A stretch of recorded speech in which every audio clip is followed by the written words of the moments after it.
All right, so here we go. The next speaker today. He's been out here before. How many of you were here last time when Gerald Swindle was here? A few of you? All right. Return. They came back. That's good. He's an Alabama native. This guy is a winner on the Walmart FLW tour. He is qualified for 9 Bassmaster Classics. How many of you used to watch that Bass Tech show? That was a good show, wasn't it? He was the host of that show. He's won over $500,000 in FLW, over $800,000 in BASS. That adds up to a lot of money because he's a great stick and a great entertainer up here too. How about a big hand, Gerald Swindle?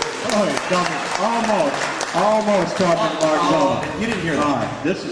All right, first off, I'm going to go ahead and tell you before this is over, I bought this out of my own stock. So whoever hangs around for the length of the seminar, for some reason or another, we don't know what we're going to do. We're going to give away a brand new Quantum Burnham reel, $225. Come up out of my pocket. That's how I roll. I just throw it out there. You got to hang around though. If you ain't here, you ain't winning. It could be some trivia, could be arm wrestling. I don't know. I also brought some tools from the house. I'm going to throw out some trivia right here. If anybody can get one, these are new tools out by a company called Two Handy. It's just a fisherman's tool, far fisherman, fire fisherman, crankbait tuners, rocks, clips, snips, toenails, whatever you need, it can work it out. So we've got a couple things to give away outside of a lot of grief. Before I bring my Yankee buddy up here, we're going to talk a few minutes about fishing. I'm up for any subject, but fishing is what we're going to be stuck with for a couple of minutes. Then, as you know, we're going to venture off that pretty quick. Y'all ready for that? Come on in, fellas. Waffle House is now serving. Come on in. They're just dragging. They have no clue I'm talking about them. No freaking clue. I don't even know whose rod this is I've got. I think it's Bennett's. This could be one of those $1 million poles. Oh my God, this is a $1 million rod. Oh, okay. All right, it is great to be back out in California. Zona and I kind of laughed last night. We mean no harm, but we're like clueless when it comes to swim bait fishing. And it's so amazing to us to come out here and walk right in the middle of swim bait nation. It's like a cult, dude. You could be kidding. Him and I are like, swim bait? And they're like, dude, I'll slap you down. I'm sorry, man, sorry. Didn't mean to offend you. Didn't mean to offend you. It's not that popular back east of big baits. Dude, when I come out here the first time, I never will forget it. I go and I buy this bait. Skeet Reese is like hooking me up. He's like, dude, buy this. We're out at Clear Lake. I buy this swim bait. God's honest truth. It looks like a NBA basketball player's tennis shoe. It's like a 18. And then he's telling me you got to trim the tail, cut it thick here, trim here, paint the gills, dotted the I's, striped it down the back. Half the night I'm working on this dude to get it just like it's supposed to be on tournament morning, you know. And that morning I'm still clueless, but I'm feeling pretty good about this little deal I've drawed up here, right? I get out there before blast off and I got to lay it on the front deck and she's glowing. $40 is just screaming fried right there that I've designed. And at the last second I think, I'm going to put my rain jacket on because it's kind of cold out here. So I flipped my box up and the old swim bait tail fell down in the lid and I whacked her right off. $40, never got to hit the water, pulled my swim bait tail off. So they don't work good with a nub. I tried it. I was $40 into it. I threw it a few times. That might have been why I wasn't that productive. But I want to talk a little bit about jig fishing, but at any time, if you have a question about any style of fishing you do that I might can help you with, feel free to ask me. I'm more of an experimenter on the water. I'm not a guy that goes out and says, this is my philosophy, this works every day. Fishing changes every day. You kind of got to go with the wind. If you go out with something preconceived, most of the time, you know, I get tickled. The guys say, I know I'm going to go down there and I'm going to catch them on a jig. And if you know what you're going to catch them on before you get there, 99% of the time you're beat. Because you really don't know that morning and everything starts coming together. That's kind of reading nature, knowing what's going on. I think being a little bit open-minded, but yet pretty streamlined is where I come into fishing. I try not to get too strung out, but jig fishing is something that I love to do. Anybody swim a jig out here? That's kind of the East Coast thing. That's what we have. Y'all got swim baiting, we got jig swimming. That comes from a bunch of rednecks smoking crystal meth, I think. I'm not real sure. But they reel them really fast. You throw the swim jig out and you're shaking your rod and you're reeling it. What you're trying to do is burn that jig on the surface, just burning it right on the surface. And you think this is a pattern like summertime or springtime. It's great. Water temperature can be 50 degrees, 48 degrees. And I keep my colors pretty simple. They're black or brown. If I don't like that, I mix them up. If I'm going to get all kinky, I'll put the black chunk on the brown jig. That's when I'm really stepping out there. Other than that, it's brown on brown, black on black. Now, I don't get all I don't get in the box, there's 500 colors. That's too much for me sometimes. I want to keep it kind of streamlined. Swimming a jig, you fish in the cover just like you would a spinnerbait, but you're burning it. You're reeling it pretty fast, you're shaking the rod. 7-foot, medium heavy rods, braided line. The bites are going to be quick, vicious, and exciting. Now, what makes a bass want to chase a crawfish running 100? I don't know, and I don't care. I know I like it, but it's one of those techniques when I was going down the bank, I pull him behind Van Dam, and I see him throwing a spinnerbait in the bushes. I'm probably not going to opt for that technique. But I can reach down, pick my flipping stick up, and cast my jig past the bushes and start burning it. At Clear Lake in practice, I caught a lot of fish doing that. Now, it wasn't as good as the old swim bait, but it was kind of fun when I was doing it. It's a technique that really triggers a lot of fish. It's fast, you cover a lot of water, you fish in that braid. All I'll tell you is one of the biggest things is when the bait clears the cover, kill it. That means let it fall. I reel it out, it comes by the cover, stop, let the bait fall. A lot of times you'll see a line swim off. It's nothing better than on a good cold morning when the fog's lifting off the water and you make that cast up by that grass and you swim that jig and all you see is that big white flash. It's the best day in the world, because from that point on I start blacking out. I'm not real sure what happens, but I'm a guy that believes hook sets are what it's all about. Some guys like pretty boats, some guys like fast boats. Me, I like hook sets. It's all about making that fish pay for the last 300 I threw by not biting. I'm going to hurt that one. I'm going to go ahead and tell you, we're going to rip, jerk. I mean, my toes grip up in the carpet. I come from the hip, all the way slack down. Whop! I want to make them pay. Best thing in the world. See that flash on that jig, slack line? Dragging them on out. That's why we throw a medium heavy rod. We don't throw a real heavy action rod when you swim a jig. You'll tear a lot of the hooks. The bait will just rip it out of the fish's mouth. So, jig swimming to me, it's one of them hidden deals that you come around people, you're thinking, hey, here's a boat dock. I fish a lot of boat docks. People think, you're skipping jigs around them docks? Absolutely. But I'm not letting them go to the bottom.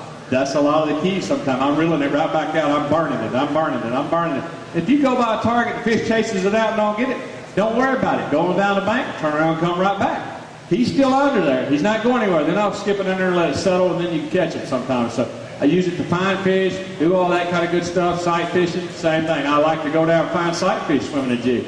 I just go down the bank, throw it. When they follow it up, if it's springtime, you can go over and start looking. He's bedding there somewhere. Of course, you guys like the swim bait. Y'all get them to come up on that deal, and it's like thun, thun, thun, thun. I call that the ooh-ooh bait. That was my nickname for the ESPN show. Swim bait is the ooh-ooh, because all you do is reel it in and go, ooh, God. That was a big one, but he didn't get it.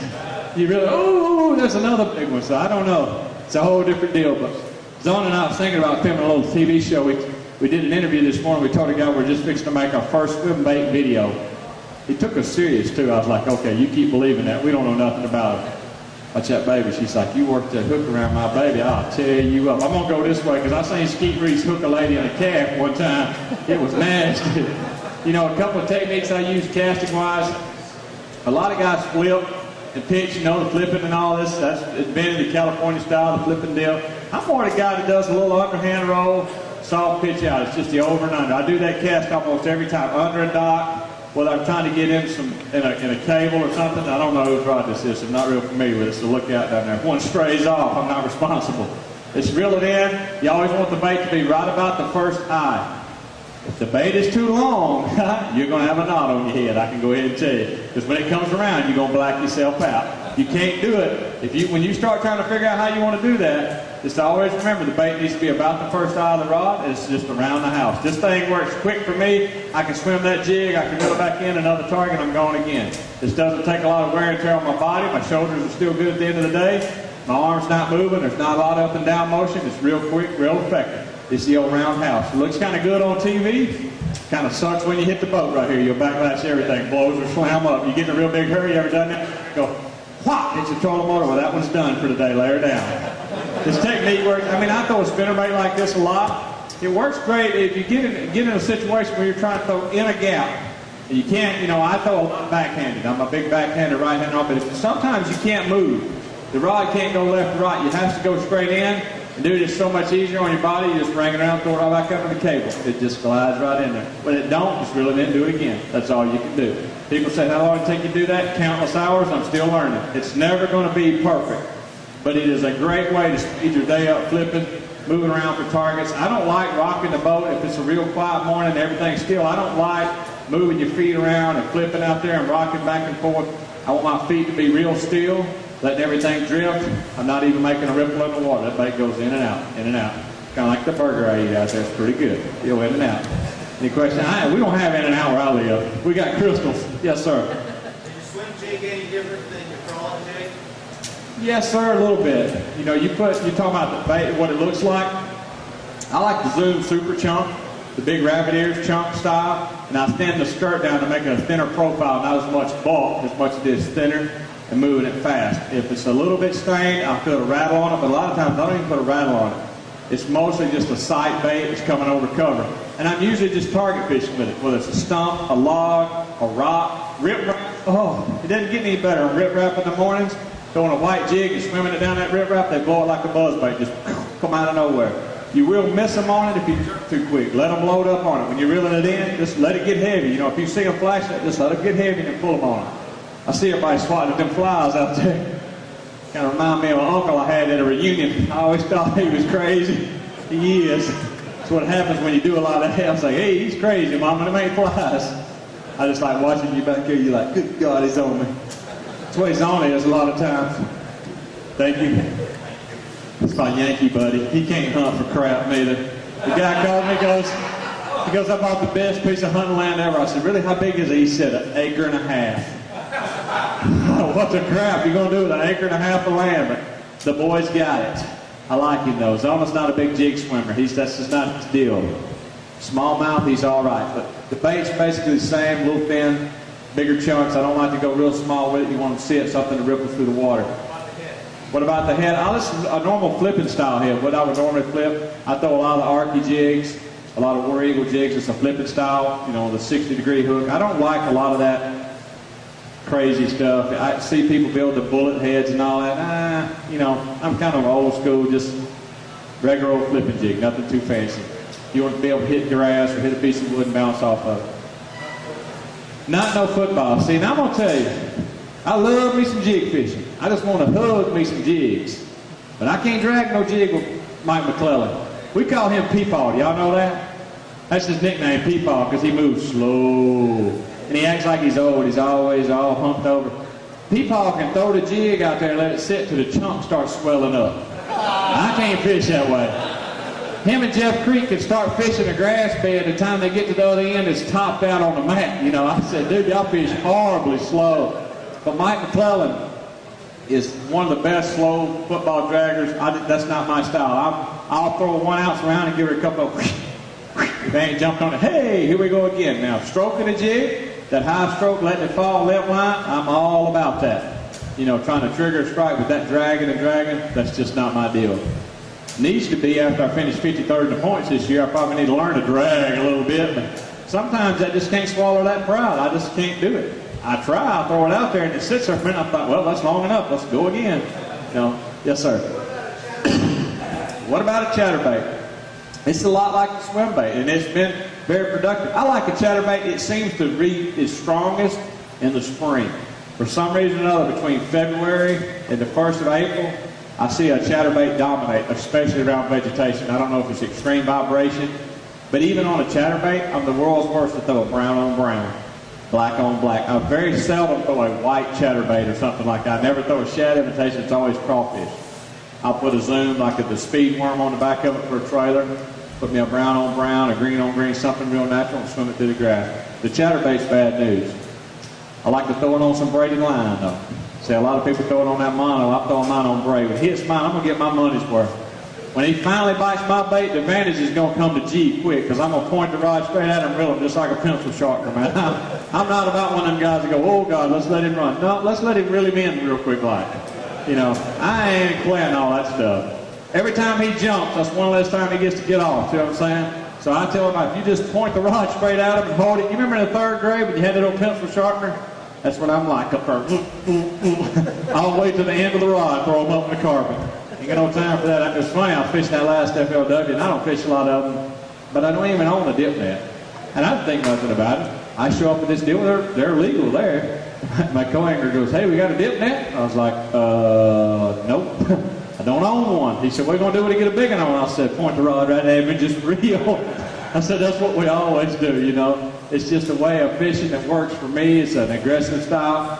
No, you can watch a lot of guys, even Kevin, BD, watch him reel them in, dude. Point the rod at him and reel.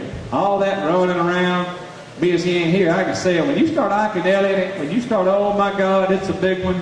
Let me see which way it's going. I don't know about all that. I'm just going to go ahead and tell you. I'm on reel. Now, at Clear Lake, when I had Clyde on, I was a little nervous. I tried to point the rod straight at him and reel, but it was not working, I can assure you. That's come out in the movie, and what had happened was it was not coming in anymore, it was going out. So then you have to stop, reconsider what you're doing, and kind of walk them down. But the braided line is the key for me. A lot of times jig fishing, stuff like that, even flipping and pitching, some fluorocarbon. I got to be careful with some fluorocarbon because I know everybody says it, and everybody thinks fluorocarbon can't be broke, but I can sure break me some fluorocarbon on the hook set. And I ain't prejudiced of which brand you want to try.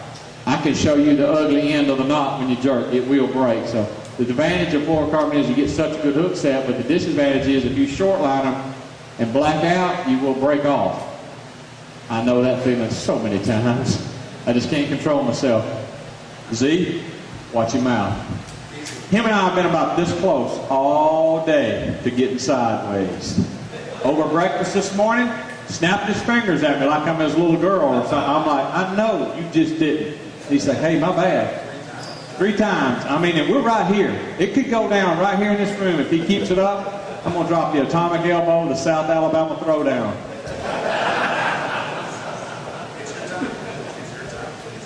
I mean, El Salto, the guy threatens to beat up the guide. What's up with that? Huh? We're fishing El Salto, and I'm reeling him, and I'm just strumming him. Just, oh, God, there's one. Oh, there's one, Z. Here's Z. He's mostly just throwing and reeling. Throwing and reeling. Turn around, looks at the guy, he goes, what's wrong with my stuff? He goes, your color? Suck. I said, hey! So Zona takes kind of offense to it. He just throws the rod down. He said, how about I just start slapping you around a little bit? And this guy's perched up on this little old Mercury 50 horse, you know, and he's looking at Zona and everything goes on. I'll just slap you around a couple of times. I'm like, just calm down, Z, calm down. But you got in the groove, didn't you? Took a little while. He's a cranker. He's a big, winding them old big plugs. Not Zona's thing till he caught on. Then he all of a sudden he went to the David Fritz mode. I'm the greatest cranker that's ever been. I got one bite on it. One bite, and then I cranked the rest of the trip. That was it. And we took it to a whole new level. That's what we decided we was going to do the swim bait video with the storm. That's what we opt for. Those like, what are they, 3 for $6? Kind of the generic. It's like buying those Fruit Loops when you're a kid that didn't really come in a Fruit Loop box. They come in a black and white box. Just said Fruit Loops. We called them the Fruit Poops. You couldn't even afford the Fruit Loops. You had them government Fruit Loops. That's what me and him was fishing. We were fishing them government swim baits. Half of them didn't even swim. The tail be all crooked. They wobbling into the boat. I said, we right on time, Z, right on time. If we can buy them at Walmart, we swim bait them, though.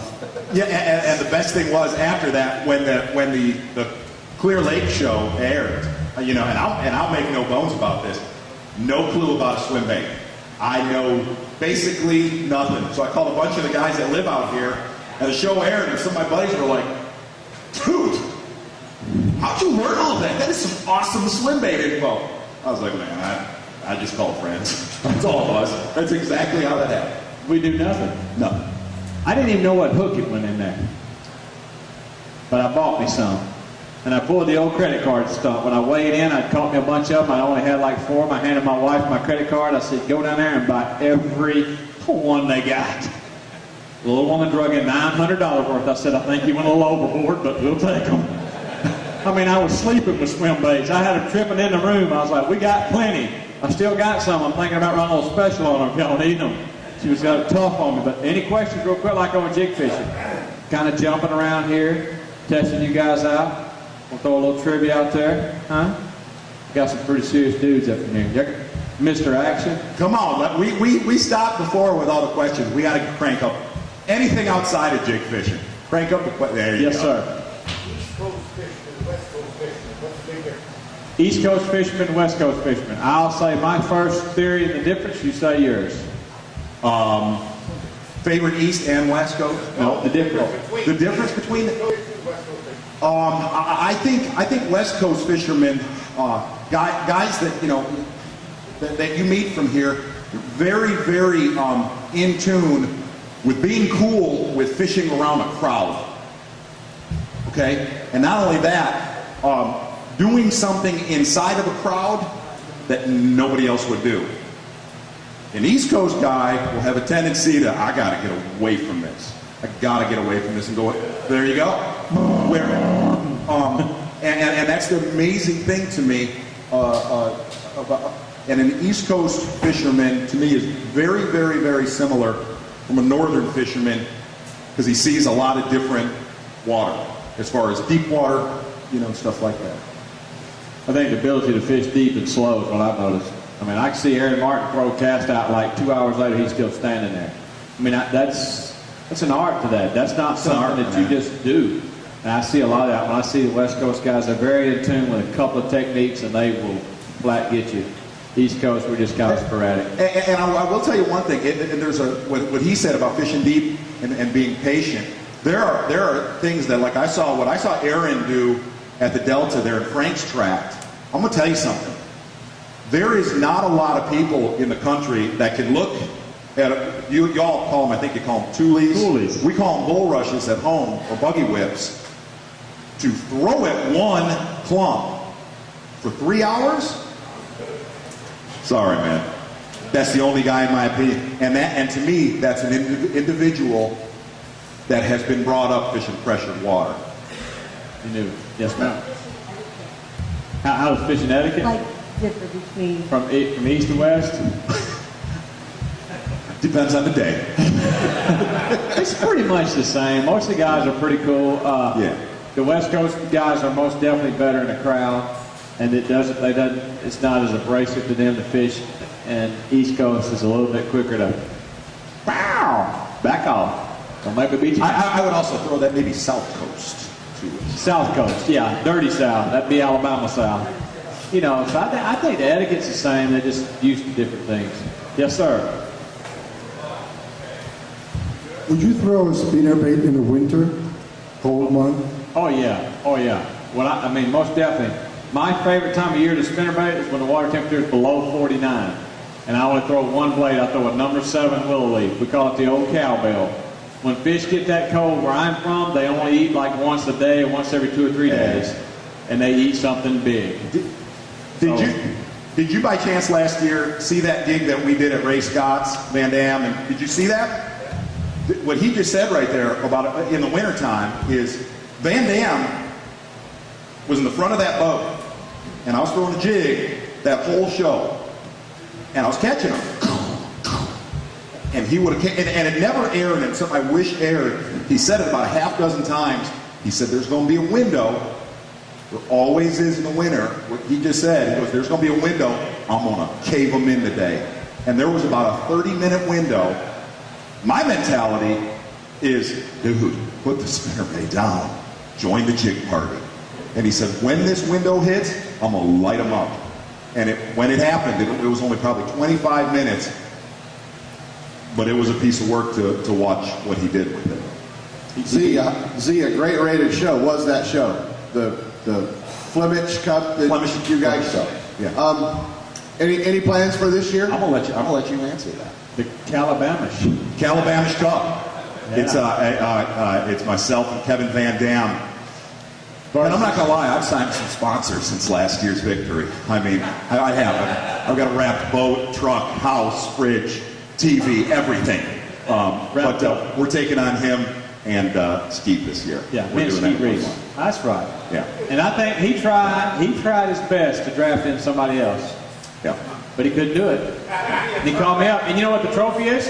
The Ray Scott Indian vest. The best. But let me tell you a true story about that last year. Hold on, I want to tell you one thing about that show. The fringe, baby. We're giving fringe away the winner. No trophies this year. But there was if we're making a TV show, I'm all laid back, having a big time. And when Ray Scott popped that shotgun off, you would have thought that the Bassmaster Classic just started. Nobody's talking. Van Dam ain't talking, Roland Martin, Shaw Grigsby, and I'm like, dude, we're fishing for a trophy this big. Lighten up. Lighten up. So, Oh, it's going to be on. I'm wearing the fringe, baby. I'm taking it out. yeah. The budget's moved from $11 to $37. We Yeah. spent most of it on the vest, but it's Right. going down. You know, that's a big deal. Yep. So that truck was wrapped with Fruit Loops? Oh, Yeah. He no, but I couldn't- take it. Winchester, Remington, ammo. Now Whatever you're it talking, takes, man. Now you're talking rednecks. You'll see it when it airs. There's no ammunition left in Alabama. We bought it all the day the Apparently election there's was none over. left in Michigan either. Tell me the truth. How did you really like the California waters when you came last year?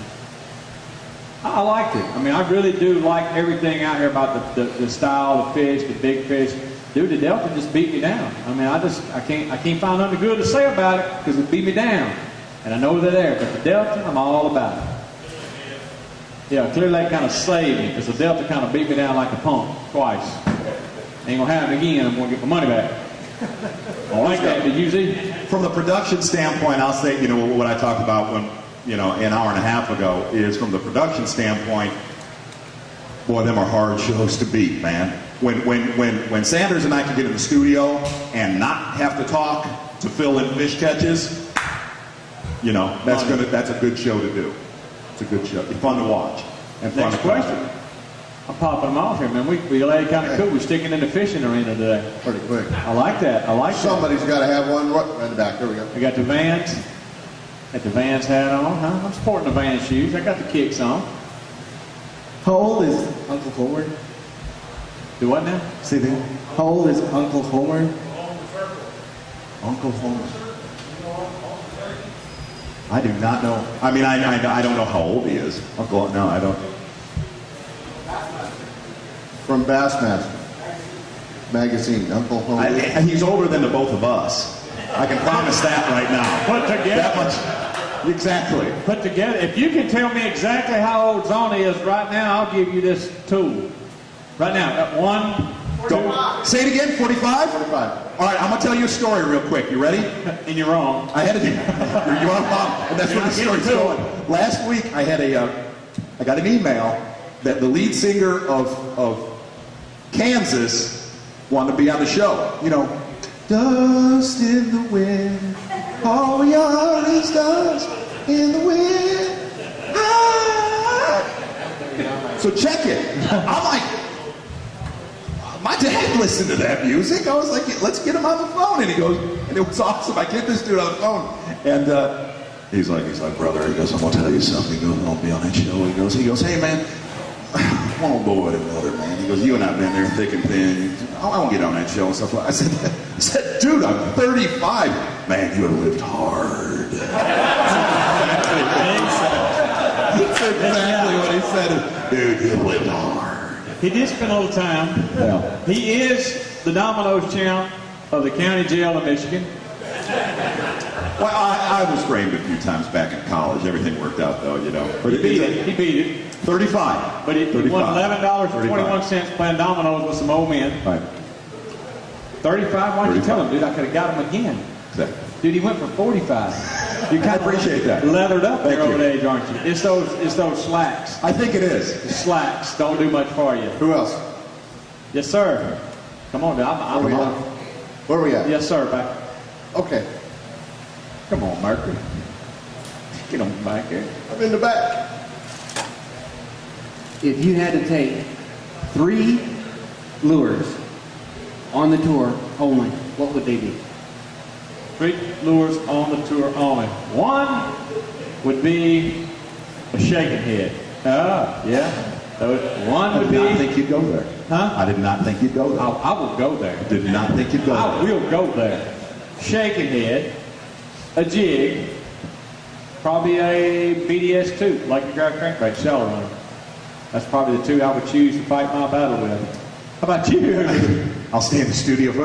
What we do at the end of the year, what you just asked, we take a ratio and look at from year to year to year to year, and what the Elite Series has done over the last 3 years since its inception, it has shown us, you know, over the last 3 years, big time, what the most dominant baits are.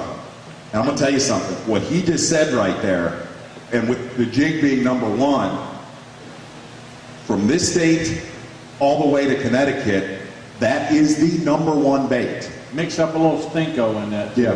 And I will tell you, surprisingly, a drop shot was way up there, not in wins, but in top 20 finishes. And if you, within 3 seconds, can tell me how many kids Zona's got, I'll give you this tool. Go ahead. Bang!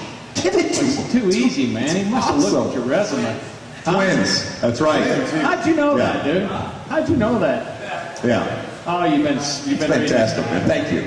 Thank you. It cost me some One's in some serious trouble right now, too. Yeah, Anyway, beat go the ahead. neighbor's kid Come up. on. Another question. Right here, Ron. Did you rather go with a heavy jig or a light jig? I would rather go as light as I could most of the time and get by with it. As light as the wind will allow. Quarters, 3/16. You know, if you're fishing real deep, 3/8, but I'm bad about throwing something light. If I can. A lot of times when the wind blows, you just do the walk around and 20-pound fluorocarbon most of the time. I'm one of them guys, if I'm going to get 1 or 2 bites, I'm going to make it count. I don't want to risk breaking him off. One thing, and he actually taught me this. You guys know Lake Champlain. As north of a lake as Lake Champlain is, it's a lot like Lake Guntersville as far as the largemouth go. It's the way they act in grass. And something he told me a long time ago was, dude, sometimes you got to get them to, and what he said, he's talking about the light one, he also has shown me the exact opposite. There was one time, you're flipping a jig in grass, in heavy milfoil, okay? You're flipping a half-ounce jig, and you're flipping a half-ounce jig, and you're catching 2-pounder, 2-pounder, 2-pounder, 2-pounder.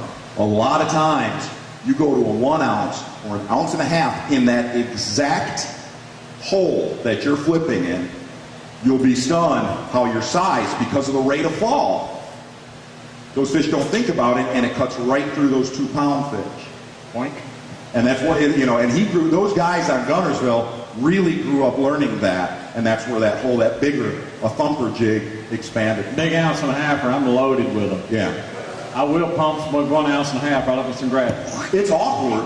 Fishing, I don't know if you do, fishing in 1.5 ounces, the first time you do it, it feels like you're dropping a bowling ball in there. But when one, boom, do it again. Boom. Yeah, what type of criteria do you use when you decide whether to throw braid, fluorocarbon, or mono in any given situation? If I fish any type of vegetation, if there's grass anywhere around, I only throw braid. Only. If any type of grass is involved, I throw braid. If I'm fishing light cover to medium cover, I throw fluorocarbon. But if there's any kind of vegetation or anything, I strictly throw braid, simply because it cuts through that grass. When you set the hook, you can cut it. It looks like somebody took a weed whacker and worked on it. That's as simple as that. If I'm in the grass, braid. If I'm in open water, fluorocarbon. Yes, sir. What kind of knot do you use with the braid? Palomar. I've seen some guys tie that double shindo over, under, lap it back through, the rabbit in the hole. Dude, I've seen guys lay out there for like 10 minutes with a light, and I'm like, I ain't rolling that way. I tie a Palomar, but I do leave a long tag in. I don't cut it right down on the braid. I just kind of leave a little. Everybody worries about that. That tickles me. You ever see guys there? They tie their line on, especially like fluorocarbon. They pull it down. They get the snippers out. They just give away. They get right down there and the knot off with like a 30 seconds sticking out. I'm thinking to myself, if he didn't see the first 120 feet, what makes you think he's seen that last 30 seconds of an inch? Dude, I'll be fishing high with a big cat whisker hanging off my spinnerbait. It'll be hanging back past my trailer like a spanking it coming through the water. And your co-angler will be looking at it like, good God, this boy won angler of the year and all this stuff. It don't matter, dude. It just don't matter. So I'm not one of them guys that cut that line tag way down. It's even on braid, it just looks like the skirt. Hang it down there, it'll be all right. See, I'm one of them guys, when I fish with a lot of people, they say it messes them up more than it helps them. It really does, because I just get stuff out of the floor of the boat. It may have been there 3 years. In the tournament, I'll just pick old jig up and be all... He's right, he's a mess chunk right will there. be all swole up, Fantastic. and I'm like, oh, that's nice. Crack! I'm like, it doesn't matter as much what you're fishing. 99% of the time is where you're fishing it. A hungry fish eat a lot of stuff. But when you think they're not biting, you can have the prettiest stuff in the world. They still don't bite. You ever notice that? Because he ain't there. You're fishing for a ghost. when they're in there, you can just power drive. So I fish some junk, man. Hook be all rusted up. Marty Stone will be like, you can't do that, Gerald. It's just not. I said, hey, jerk harder. Dude, my treble hooks get a little dull on the crank, and I'm like, oh, you got it. I got that one right there. It doesn't matter. I'm not going to worry about that little stuff. I got too much on my plate, you know. Just throw it out there. Hey, whatever happened to Orlando Wilson? He's still throwing that rattle trap out there on Lake Wise. I don't know. I heard he was extremely wealthy before he got into TV, and I think he's still extremely wealthy and just kind of faded out. But that dude would pound a rattle trap in a minute, would he not? Yeah. Every show, that left-handed reel. Orlando Wilson out here on Lake Wise today throwing a rattle trap. Dude, that's your man. You kind of look like my man. What's the most money you've ever spent on a bait? One bait. Hand-carved crankbait, $45. And regretted every penny of it, still ain't caught one on it. That's the truth. You can quote me on that. 2 weeks ago, we were down in Venice, Louisiana, and I don't know how much money it took to get to this point, but I was with Hackney, I was with Greg Hackney, and we were trying to catch a shark, okay? Hackney don't know too much about sharks. Zona, I live in Michigan. Not so much there either. We drove a John boat into the Gulf of Mexico, and to tell you how much money we burned in gas to catch that shark, we were in the thousands. We drove a John boat literally to the oil rigs out there. So I would say we caught one red snapper, and that red snapper took us about $2,000 to get to, and then we caught a shark on the red snapper. So I'd say $2,000. I've spent $5,000 to enter, $1,000 for room, $1,000 for gas, some miscellaneous. In Lake Murray, I sacked up 11 pounds in 2 days. Beat that, baby. 11 grand. I caught 4 the first day that weighed 3¼ pounds. I could have stuck them in my pockets and weighed them in. Huh? Little old cigars, look like snakes laying down there. It's the longest run you've ever made in tournament day. 140 miles one way. That is the Mexico. When we fished down at the Gulf of Mexico, I ran all the way out by Houston, all the way around the tip, all the way back up Delacroix. But you went 30 miles on Lake Erie, which equates to about an average day of, you're right. Well, listen, you guys ever been up north and fished where this guy's from? You ever wonder why they drink so much? Go up there and fish. You can't be a freshwater fishing in the north anywhere that you don't hammer some liquor. Because you got to get psyched up to get that beat up in a boat the next day. The waves are just unbelievable. I mean, I don't even get sick. And I get sick up there every time. I mean, I'd be like green down in the bottom of the boat thinking, good God, what we got into. The waves are like higher than this sign. You can't see nothing but wells of water on both sides. And you're down on the floor and you're trying to towel and you're like, oh, God, I feel like I'm drunk. I'll tell you one from Buffalo. And I used to work at a place. I used to sell Rangers at a place in Indiana, and loved selling boats. I sold boats for 10 years. But you'll always have that customer that you remember that kind of a little hard to deal with, you know, at times. I was fishing a Bass Open. I was fishing it at Buffalo, and it's one of them days where when you come through that breaker wall, because you're on Lake Erie, there's nothing. You come around that corner, and you're there. And do you know who I drew the night before? That dude I sold that boat to, and he's in the boat, and I go, I'm gonna make you pay for that boat sale. And he kind of looks at me, and I said it jokingly, you know what I mean? And I get to this where I'm fishing, and I beat the fire out of the both of us. He's like, you were not kidding. Dude, and see what makes the Great Lakes different is when you come around this wall, when we refer to the wall, it's like a 10-foot concrete break wall. You stage behind it before blast off, and you can see the waves cresting over the top of it, and it say boat number 1 from Alabama, Mississippi, Gerald, Swindle, and Tim Reed. And you're like, oh God, here we go. And you're like the little kid that's sneaking back in the house, like I don't want to go. I don't want to go. And when you turn the corner, it's just hammer time. I drew a guy this year. He's from Texas. We're riding down the ramp that morning and predicting 5 to 10, which up north you add those together plus 5, so that's 15 plus 5 is 20. Straight out of the north, which equates to about 8 footers. I mean, it was white capping like in the live well. You slosh it out. And this dude's like, man, I get sick really easy. And I'm thinking, you are so screwed. That's what you are. You are not going to make a cast today, Big Willie. You're done. He wasn't lying. We go 5 miles out. And that don't sound like much. That's a 30-minute run to make 5 miles trying to climb. And we get stopped. He's over there and he's already got his hands down. He's looking in the floor. And I'm thinking, he ain't kidding. Brother's going down. I ain't fished 5 minutes. I hear him. Dude, for 9 hours, he throws up off the side of the boat. Projectile. I'm talking about foaming it.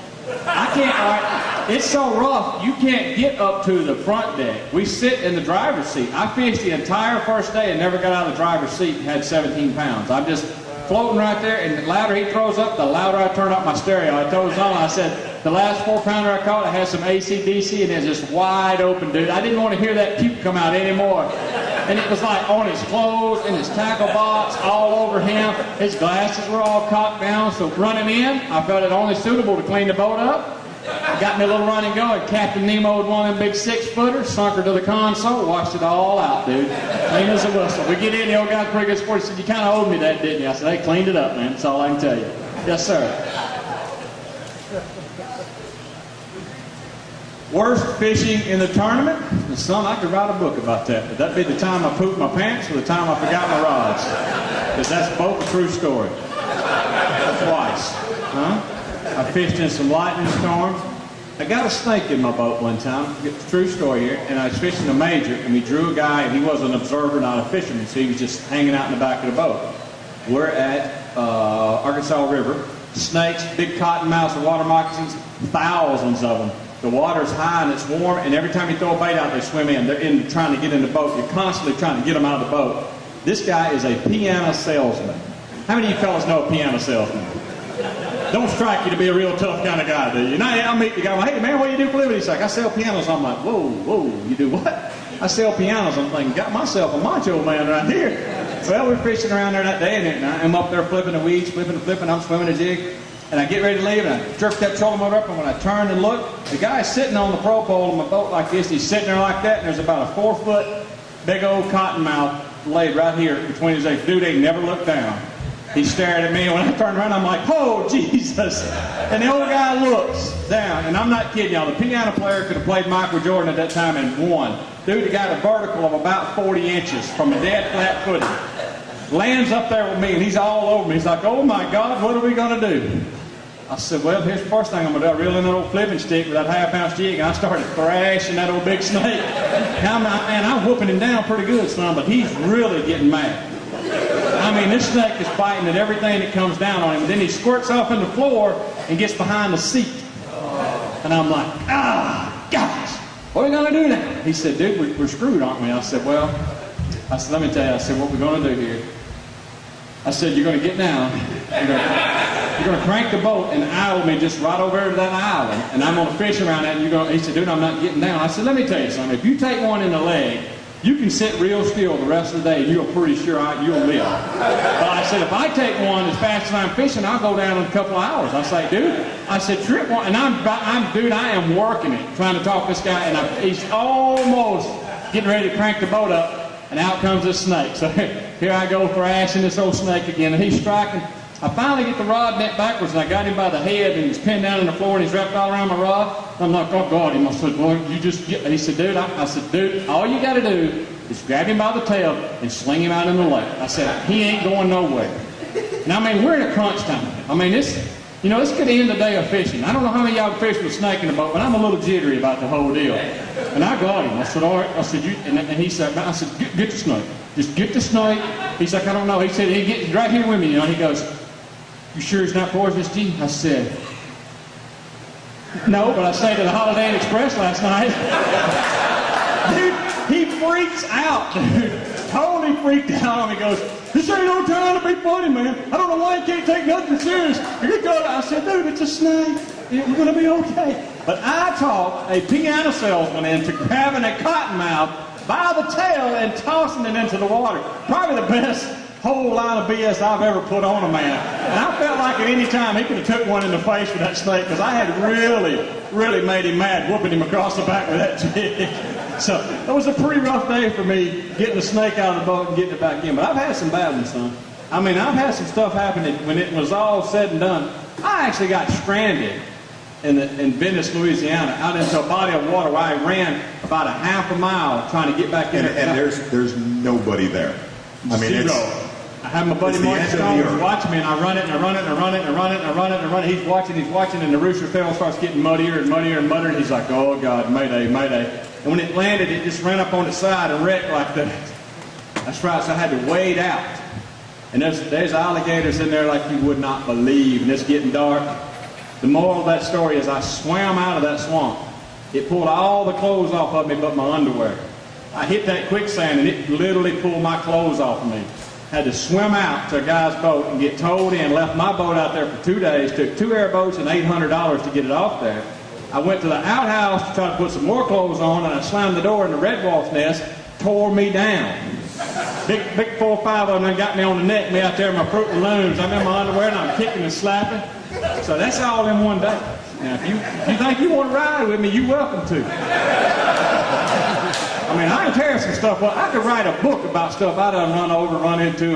I've been through shoots. I stayed in Louisiana, and the lady stabbed the man next to me in the room and killed him when I was standing around hooking my extension cord.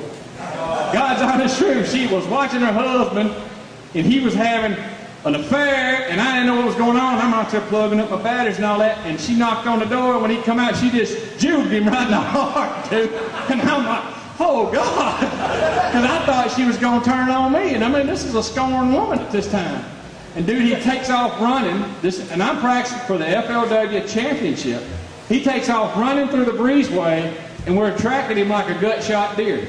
Dude, he bled all through the parking lot and fell dead in the front of the hotel. And when I come in and told her about it, it's like, you're crazy. I'm like, dude, swear on my life, that man just got killed. They stole the car I was parked next to. I was unhooking my boat in Louisiana. I'm rolling her down like that. I'm thinking, boy, I'm about pooped. These 3 guys knocked the window out and stole the car that quick with me watching. I'm like, holy moly. And they were looking at me like, I ain't seen nothing, man. I ain't seen nothing. I called Marty Stone. I said, dude, we're in a bad area. That was the night before the cops raided us. God's honest truth. Kicked the door in, they was having a big drug bust. Me and Marty standing out there in our underwear. We were going, we cool. We cool. Nobody be messing with us. One day you want to ride with me, son? I've had my boat come off the trailer. I've run through parking lots. I've hit all kinds of stuff. He once ran over 10 rods. I ran over 10 rods at the last tournament to some guys. Ran over a dude. Crushed them all. Every single one of his rods. Went over him and then hit it in reverse. I just to make sure, because I thought, I said... Right. I'm not quite done. Yeah. Well, no, I wasn't paying attention. Run over all 10, crushed him down, backed up over and crushed him again. But I hooked him up. I gave him 10 brand new ones, dude. We were talking about this at lunch. I had a guy he was a nice guy. It was the final day at Lake Champlain. He was an older fella, and he had a bunch of rods, and I was fishing a little bitty rock pile, and it was rough. I mean, it was right. This rock pile's about 30 to 40 yards long. I'd say, hey, we're getting near the end of it. He'd sit down and he'd grab his strap and he'd put the strap over it. I said, man, I'm gonna ask you a favor. I said, when we get to this end of this rock pile, I said, throw them down, and I'm gonna get us back to the top, and we're gonna drift through. I said, we're gonna do this 50 to 100 times today. He's like, okay. Throws his rods down, and I crank the wheel and go, doosh, and spear a wave, and he goes just like this. Hey, where's my rods? It washed every one of his rods into the lake, and I looked at him like, why would you listen to me, dude? Look at me. I said, do I look like I make sense? But we hooked him up. See, you want to ride with us? Lost every single rod. Dude, I got some great ones. I mean, I drove at least 300 miles one time coming back from a tournament. I had a friend of mine, Andy Morgan, fish the FLW tour. I'm up there practicing for the FLW championship on the Mississippi River, and there's these bullfrogs. Freaking hammers, dude. Bullfrogs. I start flipping the tube over, and I'm reeling them in. I'm stuffing them in my live well. By the end of the day, I spent at least 10 hours, and I've got a bucket full of big toads, man. I mean, big honkers. That night, I sneaked to Andy Morgan's boat, and it's the day before the tournament, and I just load them down. They're in the rod box. They're in the live well. Dude, we're floating around for a blast off, and you can hear them. And I'm talking to Andy, and he's like, dude, that sounds kind of close, don't it? And I never will forget, he reached there and gets his rain jacket out, and there's old Biggin hung on the inside of it. So I'm laughing all day. I put the frogs in the boat. That was great. And tournament's over, and we get wound down, we all lose, don't win nothing, so we start coming home. And I'm riding back through Moline, Illinois, and everybody's pulling up beside me, and they waving. Ladies waving, looking, smiling. I'm thinking, I must have a little something going on tonight. Woo! Friendly people, everybody just got giggling and smiling. What y'all doing? I got this big old red Triton. I'm in a big 21-footer coming down the highway, and we run from like 4 o'clock that evening, and don't get dark summertime to like 8:30, and we stop off about 7:30 at night. I whip in the gas station, and Andy and Sean Penn and Dan Moorhead, the whole bunch is behind me, and I'm thinking the whole time, this is the nicest state I've ever been in my life.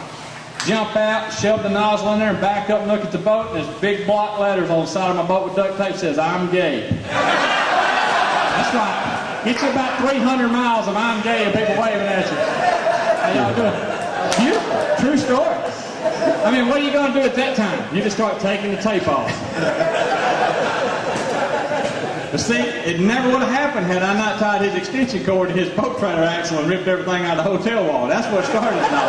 You know how pros are. They go out there in the morning, just jerk the cord out, throw it down, and let's go, man. We got some fish to catch, you know. And I'm kind of watching him do it, and he jerks that cord out and throws it down, and I'm like, okay, it's on now. So I crawl up under the boat, that axle, I tie the old double shindo with that extension cord. I tell Marty Stone to sit back up and watch this. Then he gets in that big beast when he starts idling out, man, and that cord's in the corner. It's going, what I don't realize is there's fishing rods and everything else inside that room in that corner. Dude, it was nasty coming out. So that is what started the whole deal. But now I did put the dead mummy head in Dan Moorhead's boat.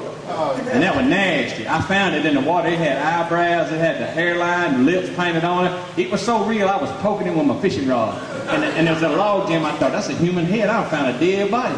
And then I found out, I said, it's fake. I get that thing, I tell Marty Stone, he said, what are we going to do with that? I said, we're going to put that in Dan Moorhead's live well. He said, he'll kill somebody. I said, we're going to do it. If you've never been to a blast-off at that time, you have to have your live wells up, full, running, aerators pumping, live wells open.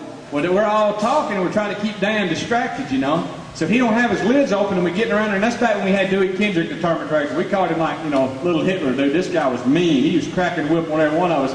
And Dan gets right up there to the checkout. He goes, Dan live wells, and he's got them on and running. And that head had pushed up against that Stratus lid, and it had pressure, brother. I'm talking about pressure. And Dan, I don't know if y'all seen him. He looks like he's ate some of them Land O'Lakes cookies and butter he's running with. He flipped that lid open, son, and that head just, out there at him. The console, you can hear it tearing out of that Stratus. Dude. It was nasty. See, I won't never do that again, and never, ever, ever put a rubber snake in Kevin Moore's life jacket during the national anthem. I did not. The boy is terrified of snakes. Terrified. Like, will freak out if a rubber snake's in this room and run out the other side. So we're all up there, and I told him, I said, I walk in. Kevin's a sucker for everything. I said, Kevin, JB needs you up there on the tent. ESPN won't talk to you. So he jumps out of his boat and runs up there under the tent, and I got this huge snake, and I wrapped that snake up in his life jacket, kind of closed it down on his seat, and he walks back down there, and the timing just hit. We're all just standing there, and it's like, please stand, take off your hat, and maybe sing the national anthem. We're all standing there, and we're close to each other, and during the national anthem, I whispered to him, I said, Tripp's kind of pissed at you, dude. I said, you need to get that boat out where the number one boat goes. He said, I said, you need to back it up, dude. So he starts easing down during the national anthem, and he's going to be right at the end of it. He wants to crank up, and he's got his kind of looking at me, and he's got his back down, and she hits that high note and closes it out. And he picks that life jacket up, and a rubber snake fell on him. There were some kids in there, and what he said going through the air, I just wish I could have took some of it back. He was a horse jockey, but he is a running broad jumper because he was at the front of the boat. So don't ever put a rubber snake in somebody's life jacket. So now that's just a few things that we can tell you about. We've done a lot worse. I mean, I have been known to turn my TV up in my hotel room and leave. Okay, y'all stay at a lot of hotels. You guys travel, fish a few tournaments, local tournaments. You ever had the prick next to you that wouldn't turn the TV down? I think you should be, like when you check in a hotel, you should be issued a wiffle ball bat. And if the guy next to you is an idiot, you should be allowed to use it. Just beat him down, And that, dude, I'm staying in Arab, Alabama, which is now known as Crack Mountain. And I'm sitting in there, and it's like all night. And I got my wife with me. She's like, I can't get over there. I got that TV so loud. She said, and then I ain't slept none. I said, don't worry. This is how we roll. We're going to get them back. Well, about 4:30 when I'm up getting ready to leave, they done shut the party down next door. Done got quiet. I got everything loaded up in the truck. I said, honey, go get in the truck and crank it and point it right out that way. She said, "What are you going to?" I said, "Just get in the truck."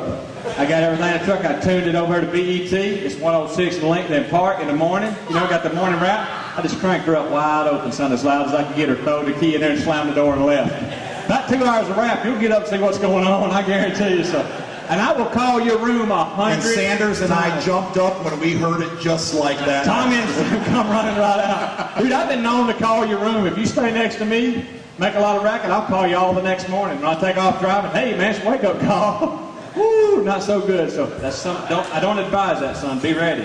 I have stood in the flower bed and kicked on the door 2 or 3 times. I make a manager and stand in a flower bed like this. The guys come up there and like, "Good God, what's going on, man?" They slam the door and go back inside. I give them a few minutes to sit back down. I stick around there, kick on the door a little bit more, and I get in the flower bed again. But be ready, son, because some of that stuff can go bad. Can you tell your question has hit a nerve with him right now?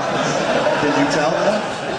I'm gonna write a book on hotel life, man. I can tell you, that's the worst thing in the world to stay in a hotel room when they're loud, correct? Everybody's done it. Beating the place down, you're like, "Good God, what are y'all doing? Wrestling? Fighting cows?" It can't be that rough. We had a bunch keep us up one night in South Carolina, and I told Marty, I said, about one more word out of them guys, I'm finna drop an elbow on somebody. I said, I've had enough. It's South Alabama style. I said, one more word and I'm getting up, it's over. What I didn't realize is the first group of kids was just out in the parking lot. The group of guys they checked in the room that I didn't know about played at Clemson. They were all ex-football players, about 6'4", 6'5", 6'8", 6'12", all monsters. And they done took all the furniture out of the room and moved it out and was wrestling. Well, I laid there for a minute. I said, "It's up, Stone." I said, "It's on, son. It's all chicken but the bone, and that's chicken right on. I'm going outside." So I just kind of kicked the door open. I'm having me enough. I'm standing there in my underwear. I look like a toothpick with a bed sheet around it. And I'm like, "What's up?" And the dude's leaning up against the wall. And this is a brother about 6'9", about 275, got a big do-rag on his head. He leans over and he goes, "What up, fool?" "Nothing, man, just getting some air, brother." He's back here. You guys are all having fun tonight, ain't you? I laid down. Marty said, "What's up, brother?" I said, "We screwed. Don't worry about it, man. Just let it go." So you can get in trouble in a hotel, son. Be careful. Any other questions on hotel life? I can tell you the ones not to stay at too. Got one right here, Gerald. Yes, sir. Yeah, I was wondering which lake do you think is going to produce the next weight record and beat Polly Elias, or do you think it'll ever be broken? I think it'll actually. I think that's a window to be done again to break that record.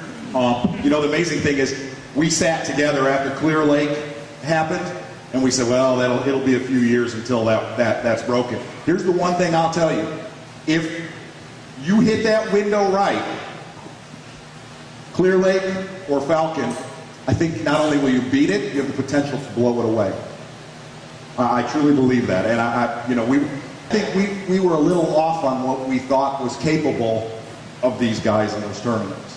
What was his average pound for this?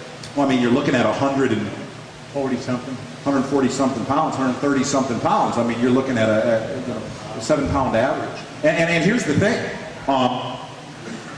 All those guys that broke that record in that tournament said they had a lot bigger fish on. They had a lot bigger fish on, and that weight could even went higher. You know it's bad when you're catching 27 pounds a day and they won't even give you a clap when you come in. Yeah. I weighed in and keep just pushing me off stage. Just Swindle 26-15. See you tomorrow. Hey, you know what he hit me with? "Better luck tomorrow, G." Oh, bullshit. It was the only place. I got 27 pounds and you gonna tell me better luck tomorrow? Best, I'm all spoiled up and I'm like in 41st place. I'm like, oh Lord. What happened at that tournament at Falcon? What happened there? All joking aside, from a production standpoint, and what these guys went through, you were looking at guys that were cut up, tore up, weighing these fish in, and what he just said, you were looking at guys getting off the stage with almost 30 pounds that were mad. They were disappointed in their day, and if you put that in the grand scheme, that is in our country. That is in our country and available to us. That's staggering. But to answer the question, it'll get beat again, probably the next time we go. To Falcon. Yeah. It was unreal, man. I mean, the last day, seriously, I had 29-15 and didn't nobody clap. And look at it like this. Look at it like this. That was their first time there. They scratched the surface on how to catch them. And what I mean by that, there was guys that we talked before the event that were on 4 to 6 pounders that were like, "I'm on them." That was me. And if you look at that weight, what they caught at Falcon Lake, their first time there, nobody had an advantage there. going back now that they get to expand on how to catch them, limitless. It won't be one. It will never be broke there out of the bushes. I would go out. You will never break that regular No way. fishing cover. No You way. got to get out where you can get them in. Because I was trying to flip the bushes, and it was like You'll get eaten alive. free on and lose free. Get free. I mean, and it's a bite that you can't even describe. When you flip a 1 ounce jig in there on 65 It pound keeps braid, going. and it just keeps going, and you kick it in, it's just. You're like, oh God, it's gonna be bad. Oh, Yeah. And that's oh, and then you see a flash over in that bush. You're like, is that mine?